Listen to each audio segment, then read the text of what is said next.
पलायन नहीं, पेंडेमिक की ट्रेवलिंग है। दिल्ली मुंबई से घर वापसी, यूपी बिहार और झारखंड में कोरोना का आर फैक्टर बढ़ा रहा है। पलायन के इन तस्वीरों में मुमकिन है कि आपको मजदूरों का दर्द महसूस हो, उनकी बेबसी नजर आए। रोजी रोटी के लिए मजदूरों की मजबूरी दिखी, लेकिन कोरोना पर शोध में जुटे वैज्ञानिकों को मुंबई से लेकर दिल्ली और सूरत से हो रहे बेहिसाब पलायन में कोरोना का आर फैक्टर दिख रहा है, जो यूपी बिहार और झारखंड में कोरोना की रेट रॉकेट की रफ्तार से बढ़ा रहा है। आर नंबर जो बढ़ता है उसके कई कारण हो सकते हैं। उसका एक कारण ये भी हो सकता है कि कुछ जगह भीड़ कितनी हो, लोग अगर भीड़ में अगर काम कर रहे हो, बंद कमरों में काम कर रहे हो, उस वजह से भी आर नंबर बढ़ सकता है। तो क्या यूपी बिहार और झारखंड में कोरोना का सबसे बड़ा विस्फोट होने वाला है? क्या इन 3 राज्यों में महाराष्ट्र और दिल्ली का भी रिकॉर्ड टूटने वाला है? वायरस की दूसरी लहर में ये 3 राज्य कोरोना का सबसे बड़ा हॉटस्पॉट बनने वाले हैं।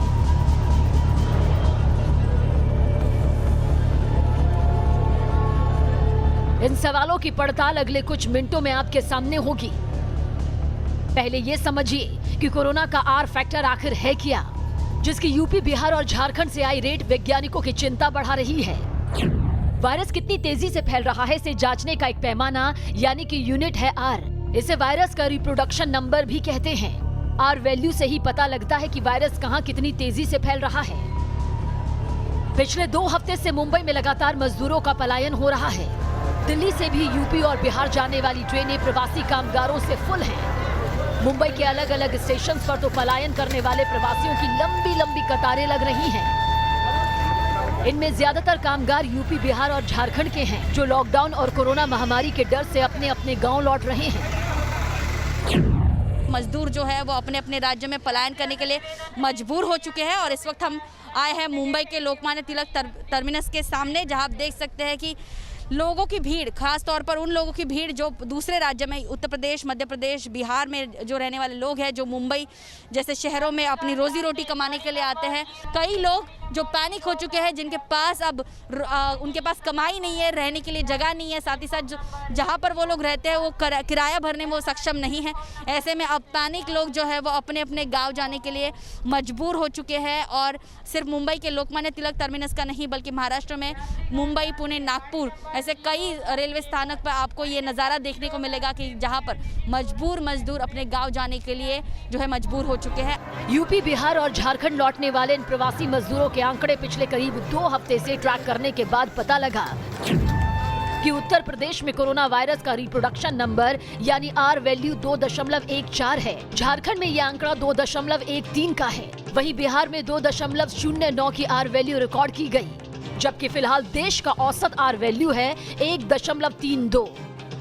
यानी देश भर का औसत बता रहा है कि कोरोना से एक व्यक्ति दूसरे सिर्फ एक व्यक्ति को ही संक्रमित कर रहा है, जबकि यूपी बिहार और झारखंड में हर एक संक्रमित आगे 2 या 2 से ज्यादा व्यक्तियों को वायरस ट्रांसफर कर रहा है। चेन्नई के मैथमेटिकल साइंस इंस्टीट्यूट के प्रोफेसर सितांबरा सिन्हा बताते हैं, पिछले साल मार्च में भारत में आर वैल्यू 1.92 थी, जबकि अप्रैल में आर वैल्यू घटकर 1.53 हो गई थी। इसके मुकाबले फिलहाल जो देश का औसत आर वैल्यू है वो 1.32 है, जो काफी कम है। लेकिन यूपी बिहार और झारखंड की आर वैल्यू चिंता बढ़ाने वाली है।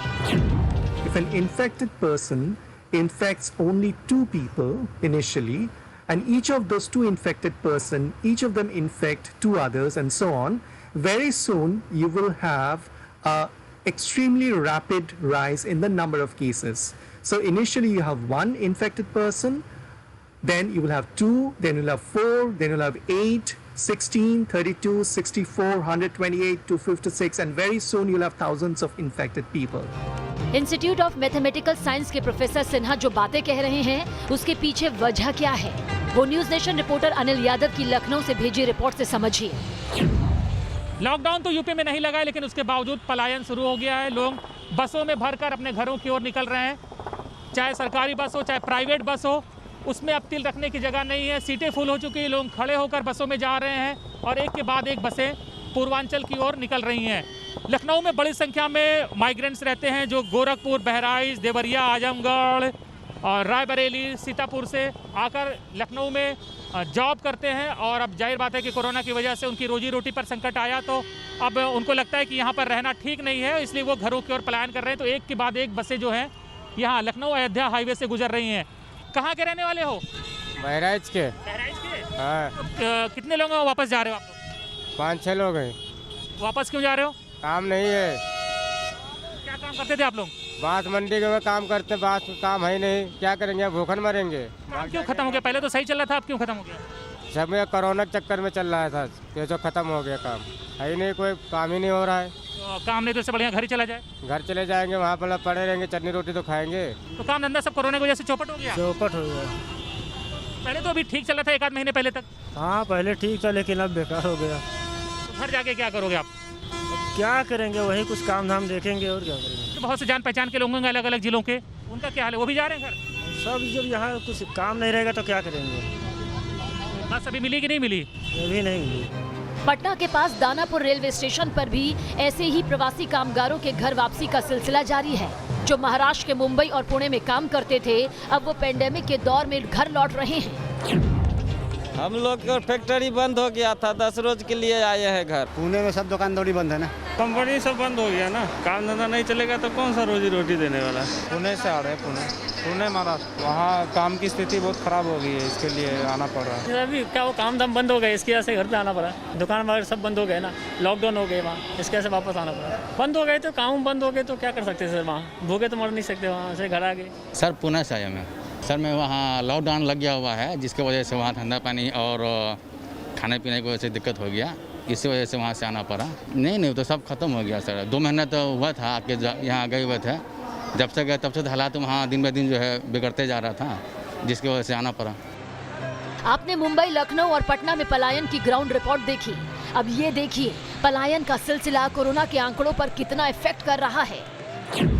पिछले 1 हफ्ते के औसत को देखें तो यूपी में पिछले 1 हफ्ते में औसत हर रोज 10,000 से ज्यादा केस आए, जबकि मार्च के आखिर हफ्ते में ये औसत फिगर 1107 का था, यानी केस करीब 10 गुना बढ़ गए। ऐसे ही झारखंड में पिछले 1 हफ्ते में हर रोज औसत 1916 केस सामने आ रहे हैं, जबकि मार्च के आखिर हफ्ते में यह औसत फिगर 358 का था, यानी केस करीब 5 गुना बढ़ गए। बिहार में पिछले 1 हफ्ते का औसत न्यू केस 2416 का है, जबकि मार्च के आखिरी हफ्ते में यह औसत फिगर 226 का था, यानी केस करीब 10 गुना बढ़ गए। हमें ये समझना चाहिए कि वायरस जो है वो एक जगह से दूसरी जगह मूव करता है। पैंडेमिक जो है पहले दिन जैसे हमने कहा महाराष्ट्र में हुआ, या हम यूरोप में की बात करें तो पहले स्पेन और इटली में हुआ, वो भी नॉर्दर्न पार्ट में होके फिर आगे फैला। यूएस की बात करें तो पहले न्यूयॉर्क में हुआ, फिर आगे जाके और जगह फैला।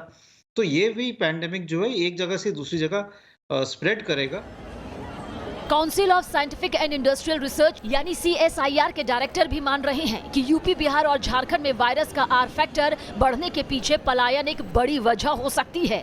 इसके अलावा सीरो सर्वे के नतीजे भी सभी के सामने हैं, जिसमें कहा गया है कि इन 3 राज्यों की एक बड़ी आबादी पहले लहर में कोरोना से अछूती रह गई थी, अब नई लहर में वो भी वायरस की चपेट में आ रहे हैं।